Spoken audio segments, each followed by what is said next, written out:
નમસ્કાર દર્શક મિત્રો, ઇન્ડિયા 24 ન્યૂઝમાં આપ સર્વનું હાર્દિક સ્વાગત છે. આપ જોઈ રહ્યા છો ગુજરાતના અને દેશભરના સમાચાર. ભાદરવી પૂનમના મેળામાં અંબાજી ચાચર ચોકમાં 59 વર્ષથી લીંબુ શરબતની અવિરત સેવા ચાલી રહી છે. ભાદરવી પૂનમના મેળાનો આજથી શુભારંભ થઈ ગયો છે, ત્યારે વિવિધ સેવાકીય પ્રવૃત્તિઓ પણ મેળાની સાથે ધમધમી ઉઠી છે. મેળામાં આવતા પદયાત્રીઓ માટે ભોજન, વિશ્રામ, દર્શન, પ્રસાદ સહિતની વ્યવસ્થાઓ સાથે ચા, પાણી, છાશ અને લીંબુ શરબતના સ્ટોલ પણ માય ભક્તોની સેવા માટે ધમધમી ઉઠ્યા છે.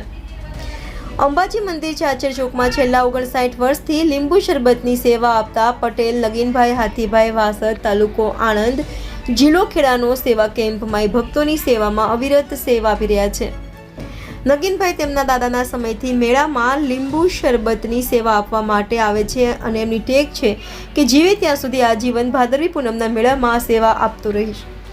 નગીનભાઈ સાથે આ સેવા કાર્યમાં 150 જેટલા સેવકો નિષ્ઠાપૂર્વક માય ભક્તોની સેવા માટે જોડાય છે. અંબાજી ચાચર વિસ્તારમાં 12 કાઉન્ટર પર નિઃશુલ્ક લીંબુ શરબતની સેવા આપવામાં આવે છે. નગીનભાઈ પોતાનો સરસામાન લઈને 8મે અંબાજી આવી જાય છે અને નોમના દિવસથી પૂનમના બપોર સુધી નિઃશુલ્ક સેવા આપે છે.